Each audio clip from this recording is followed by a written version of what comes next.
Magandang umaga po. Kami po yung mga researchers mula sa Asunto Technical High School. At naatasan po kami magsagawa ng interview para po malaman namin yung mga sitwasyon nyo dito sa Little Tondo. Magtatanong lang po kami ng mga ilang questions. Okay lang po ba? Sige pa. Start na po tayo. Yung unang tanong po, ano po yung mga rason bakit napili nyo po tumira sa Little Tondo? Kasi nandito kasi, hindi, taga-probinsya po kasi talaga ako. Tapos yung kapatid ko dito nakaasawa. Tapos nung namatay siya, pumunta na ako dito. Tapos hindi po ba, kaya po, may kalibin po ako na ano po. Hindi, bago-bago lang po kayo sa Little Tondo? Matagal na po, mga 6 years na. Nagtatrabaho na. 6 years po, and starting mga 2019 po, ganun. 2018? 18 po. From, ano na pong probinsya? Negros po. From Negros po. Nandito pumunta po kayo dito dahil yung dito rin po nakatira yung kalibin nyo. So, dito po ba, ano po yung pinakagusto nyo dito sa Little Tondo sa past 6 years na paninirahan nyo? Pakisama sa mga tao, mga mabait. Ganun po. So, may mga nagbago po ba sa buhay nyo nung magsimula kayo nung tumira kayo dito sa Little Tondo? Meron naman po kasi siyempre nung pumunta ako dito nakatrabaho ako ng maganda-ganda konti, nakatulong sa pamilya. So, yung trabaho nyo po ba sa dito po ba sa Little Tondo o Dito lang po sa ano po. Malapit lang dito, doon sa Mango Station. sa sa Mango- MS po. sa MS? Sa pangalawang tanong po, ano po yung mga natatanging tradisyon na ginagawa nyo po dito sa Little Tondo? Dito kasi linggo lang talaga yung pahinga ko. Naglalaba or nagwawalis, minsan tambay sa mga pakisama sa mga taga dito. Tambay po dito. Oo.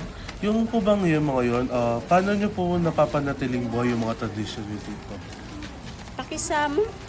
Yung pakikisama po nila sa inyo, yung araw-araw po. Araw-araw po pakisama na. So, sa pangatlo po siguro tanong, ano po yung mga hirap na nararanasan nyo dito sa Little Tondo? Dito pag umuulan. Umuulan po. Opo. Kasi yung bahay namin, pasokan talaga ng tubig sa loob. Sibol. Ano po yung mga problema talaga, yung mga iba't iba po problema na nararanasan nyo sa bahay? Sa amin. Dito. Wala. Kapag po dumadating yung baha, ganyan. Oo, yun talaga yung problema.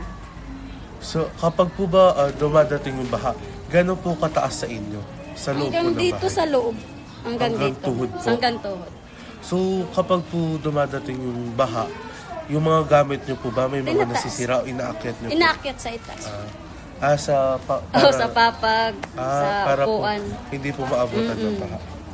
So, po sa pangapat na tanong, ano po yung mga pagbabagong gusto nyong mangyari sa gobyerno para po sa community? Siguro, yung pagbabago, yung kahirapan talaga. Sa ano po ba, kapag may mga nagbibigay naman po ba ng ayuda sa inyo? Mayroon naman po. Matanong lang po, kailan po yung parang pinakalas na nabigyan kayo ng ayuda ng gobyerno? Ba yun?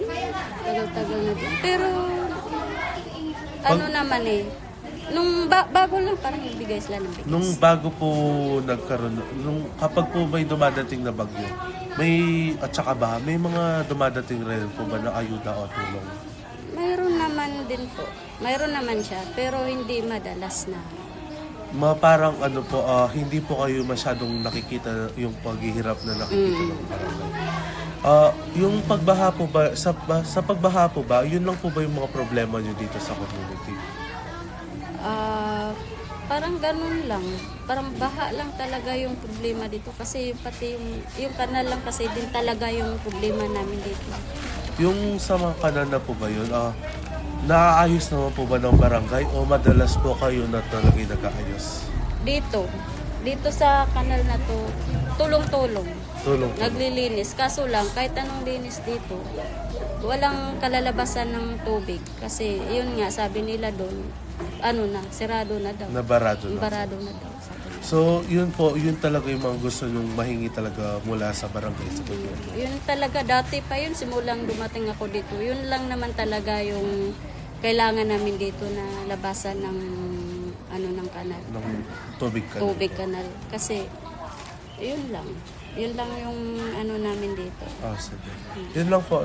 Maraming salamat Ay, po. thank you po. Thank you.